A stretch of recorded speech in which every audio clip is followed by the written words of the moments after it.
Good morning, all. What's up? This is Marcus Ferrell Live, Marcus for America on Instagram.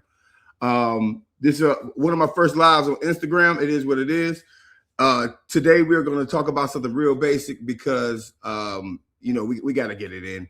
Look, today's first 5 topics is Trump's racist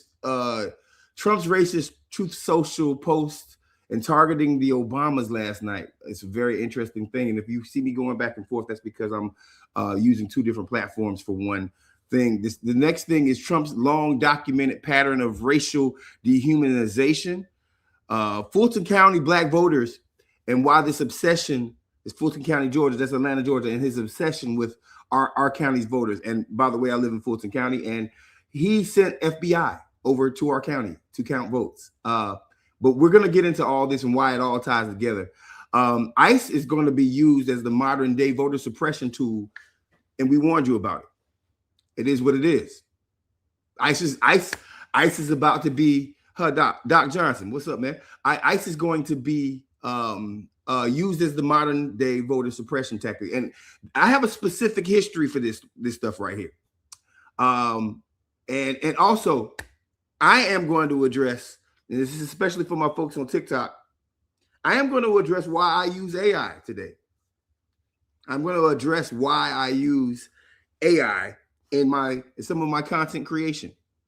Because I'm tired of arguing about it. And to be quite honest with you, you can weaponize tools for good and evil. Let's get into it. First, last night, Trump reposting imagery of depicting the Obamas as gorillas is not a misunderstanding. It's not an accident. It's not just a meme. This is one of the oldest racist tropes in Western history, used deliberately to strip Black people of humanity. The imagery wasn't subtle, ironic, or ambiguous. It leaned directly into dehumanization, knowing exactly who would see it and exactly how it would land. Trump has always tested the boundaries of what racism he can get away with in public. Every time he crosses the line and survives, the next line moves further. This post was not about humor or politics. It was about signaling. It was a wink to the base that understands the language without needing it to be explained. Racism doesn't always have to shout. Sometimes it just smirks. This was a smirk with history behind it.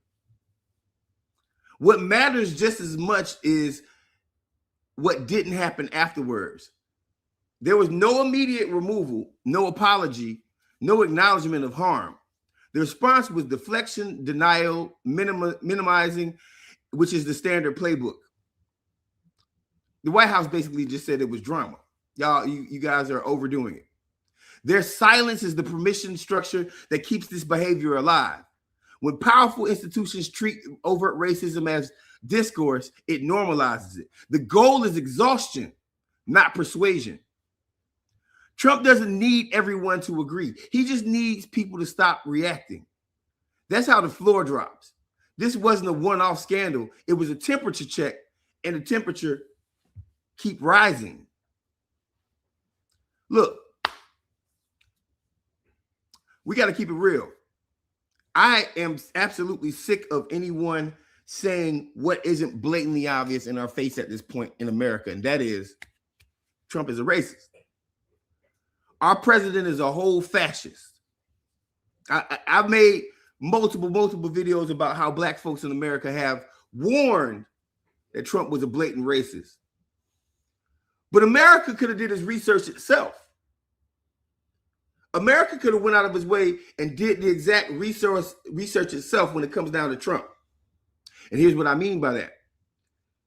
When Trump took out the full page ads demanding for the death of the Central Park Five, when Trump went out of his way to not rent to black and brown voters, when Trump, I mean, we're not going to talk about Trump talking about foreign countries and calling them S-hole countries. I mean, we know about the sexism. We kind of figured Trump was a creep, a freak, a weirdo. I don't even use freaks because there's great freaks out there, but a weirdo. We knew something was going on with him on the bottom half besides his incontinence. We knew that.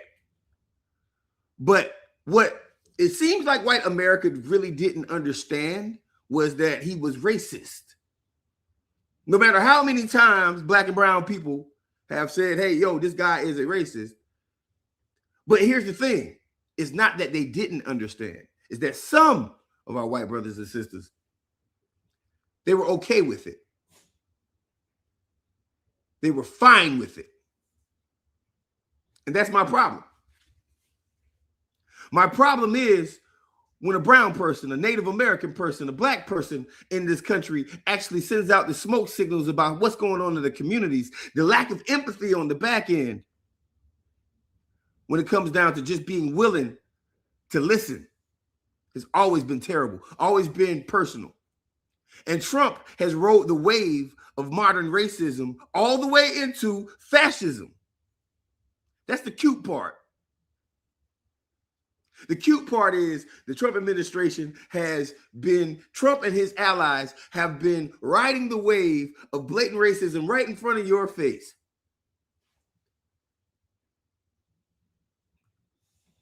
And white America didn't do anything about it. Now, early polling suggests, and also early election results suggest that the Trump administration is in trouble during these midterms because of the radically absurd difference when it comes down to the polling numbers. In Texas recently, a R plus 30 seat was flipped Democratic. That means what? Because we can't do it by ourselves, black and brown folks. That means that white folks are finally understanding it. Whoa, why? Why did it take so long? Oh, because your egg prices went up. Oh, because Renee Good passed away.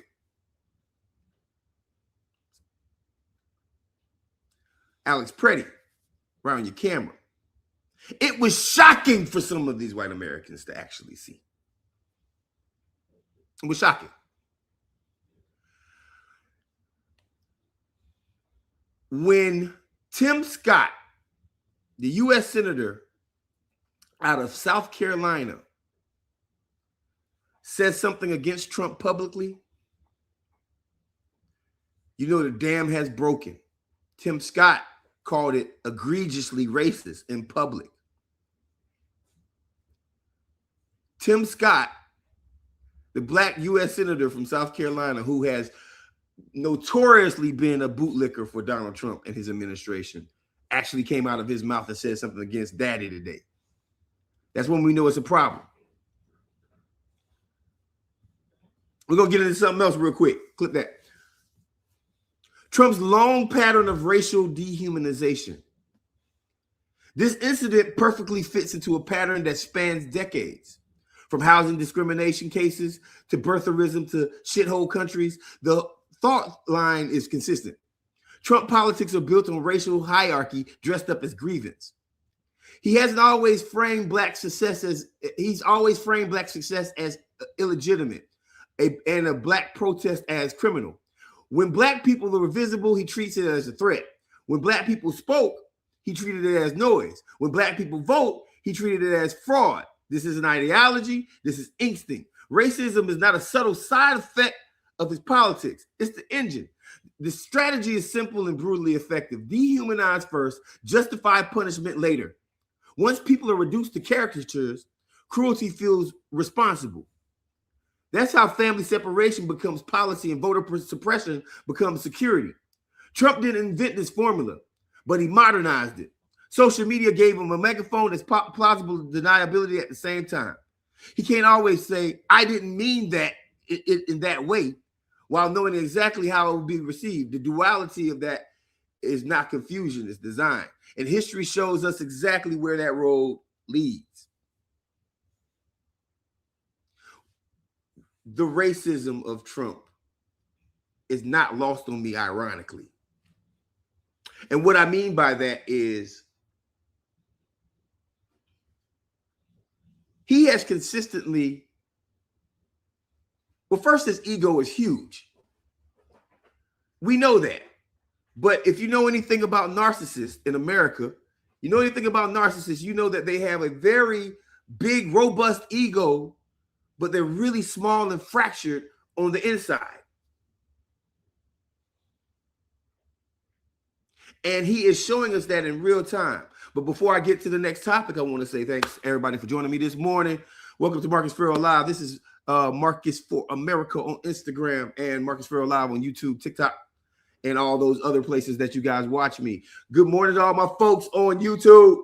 What's up, y'all? Y'all been seeing me. Shout out to everybody who's watching me from the clickbaity political thirst trap channel and also the Marcus Ferrell Live channel. Please like, subscribe, and if you don't mind, share this out to anyone who gives a damn about it.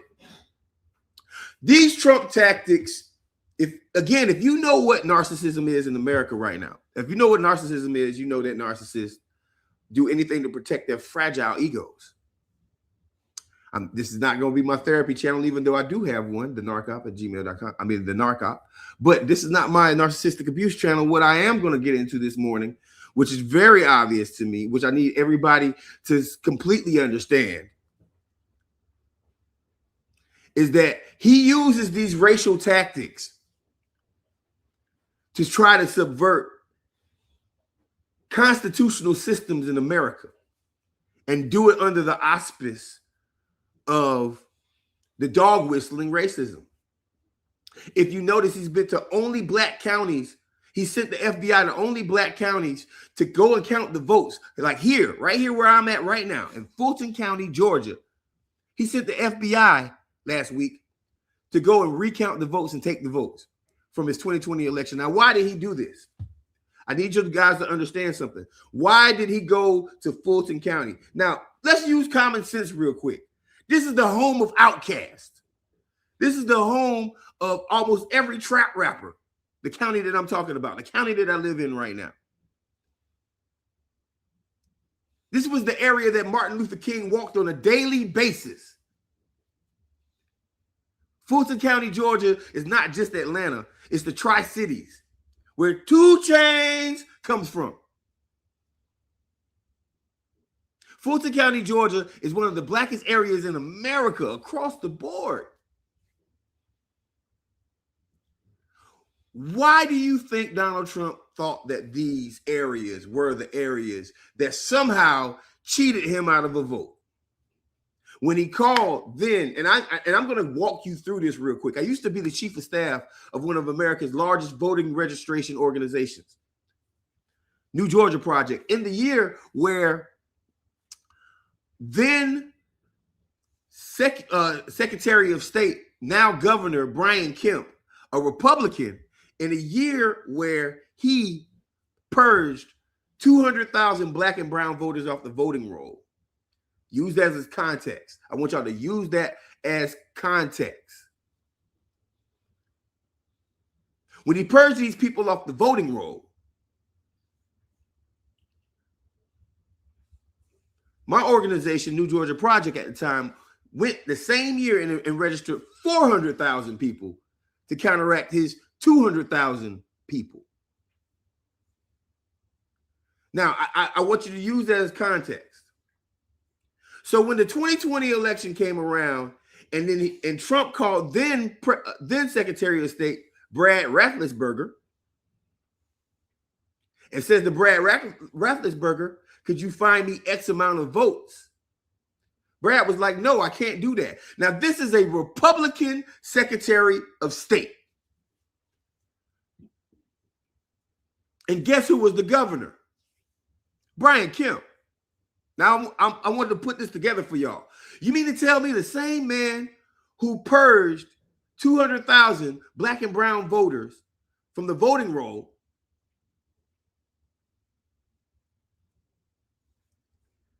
actually said, no, Donald Trump, you didn't get cheated. You lost here in Georgia.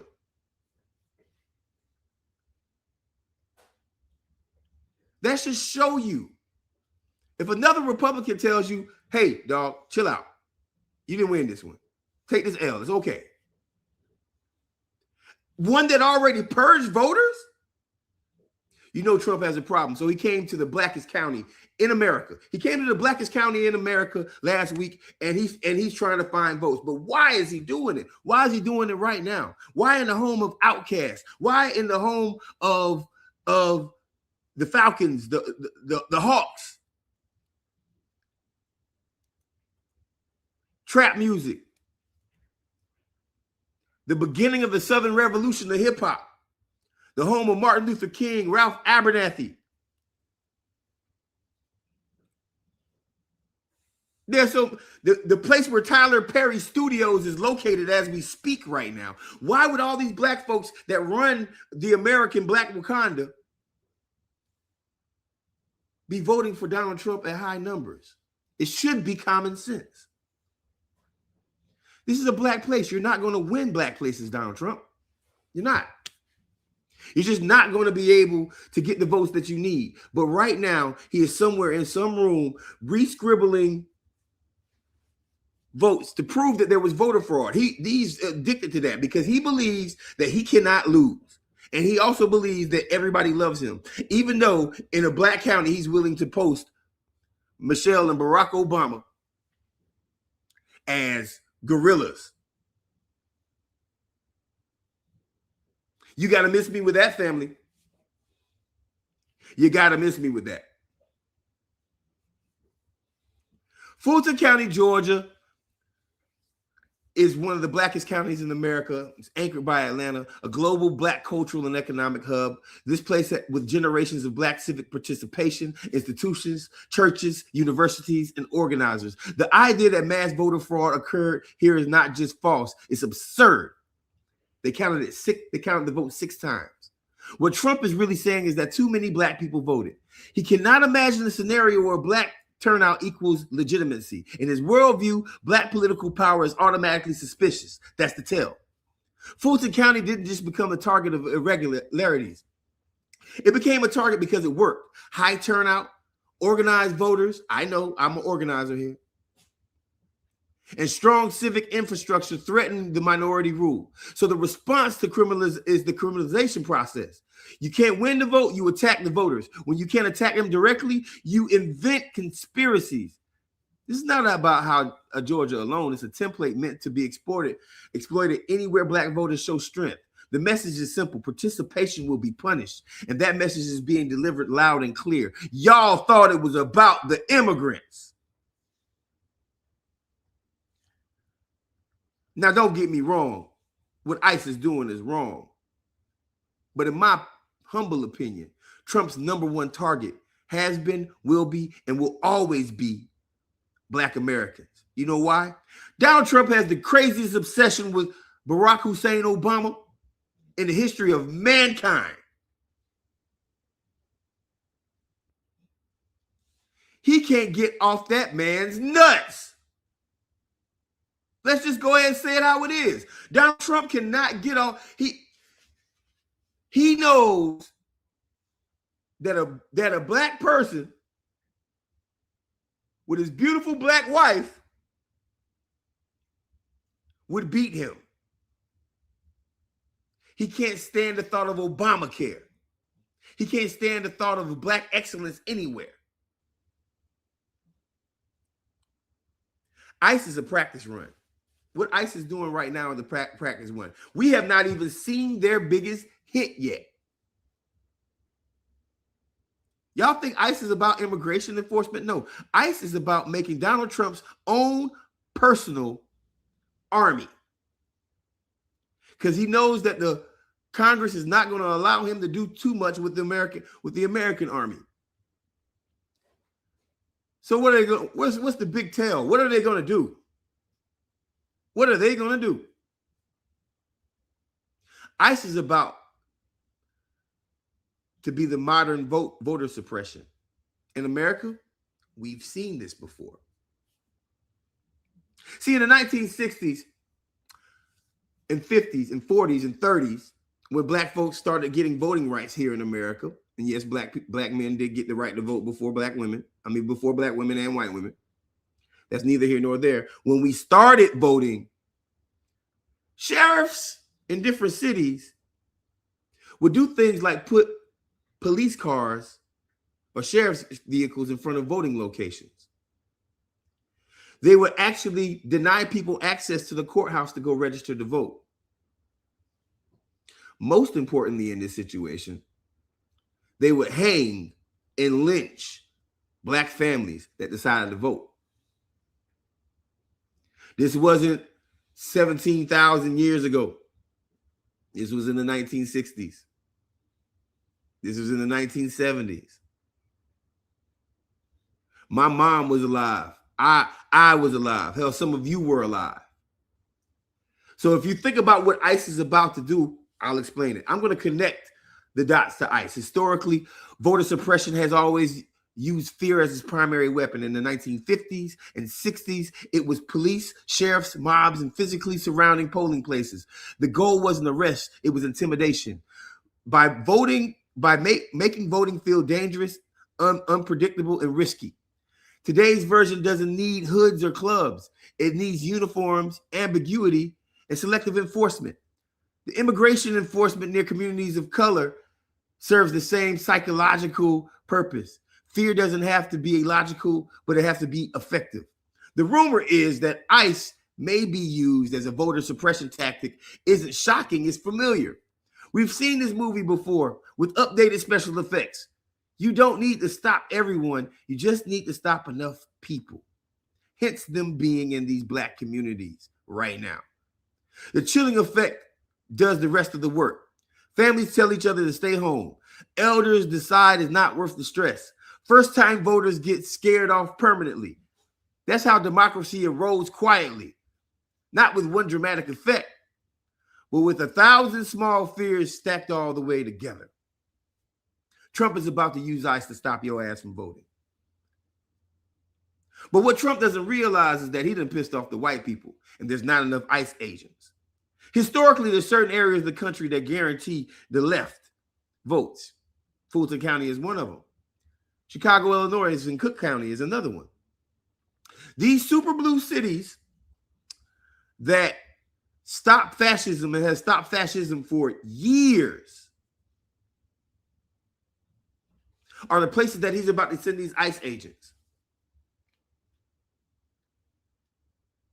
I didn't know until 2 days ago that ICE already had an office here in Fulton County over in College Park. Now, I'm going to tell you something. I'm not a person that condones any violence.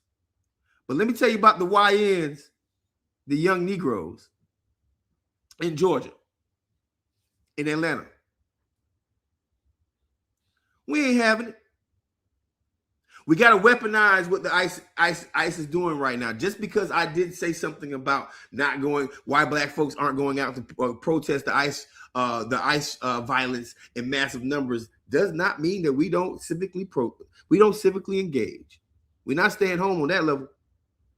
Now, there's some of us who believe, oh, you don't need to vote, this, that, and the other. I'm going to tell you something, family. Whoever it is, when ICE starts kicking in doors and just saying, hey, I'm going to pull you out because I think you're illegal, that's what we call the Gestapo. So be careful. Again, I'm not warning violence, but the right to bear arms. My last topic of today. Why I use AI voices.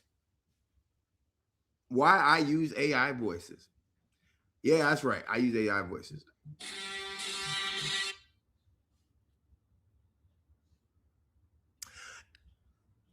And I want to say something.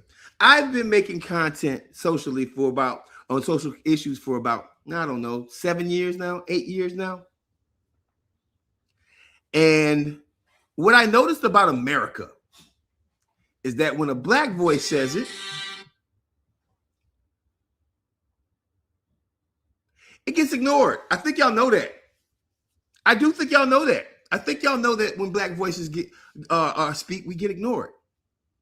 And I'm specifically addressing my people on Instagram right now, because there's a lot of comments in my comment section about, oh yeah, well, you're using the AI voice. I'm gonna tell you something real quick. This is just a personal opinion. I've been posting on Instagram for the past year and nothing popped. But as soon as I decided to use an English British voice instead of using mine, 1 million people saw the same exact message that I've been spitting for a year. So though I know the dangers of AI, I'm going to tell you I'm going to keep using it. I'm going to keep using it. I don't care. And because I'm going to weaponize it the way they weaponize it against us, I'm going to weaponize it for us. But now you guys can see my face. I'm going to repeat that. I've been posting on Instagram all year long. As soon as I changed my voice to a white English voice, 1.1 million people looked at the same shit that I've been posting for the past few years. So no, I'm not going to stop. Anyway, this is Marcus Ferrell, Marcus Ferrell Live. You can follow me on TikTok, Instagram, Facebook, all the platforms. Marcus Ferrell Live on YouTube. Marcus for America on Instagram. We out here. It's not Piers Morgan's voice. They say it sounds like David Attenborough, by the way, but it's not David Attenborough's voice. Somebody actually imitated David Attenborough to make the voice. So with that being said, this has been Marcus Ferrell. I enjoyed my conversation. Come back and join me sometime. Peace.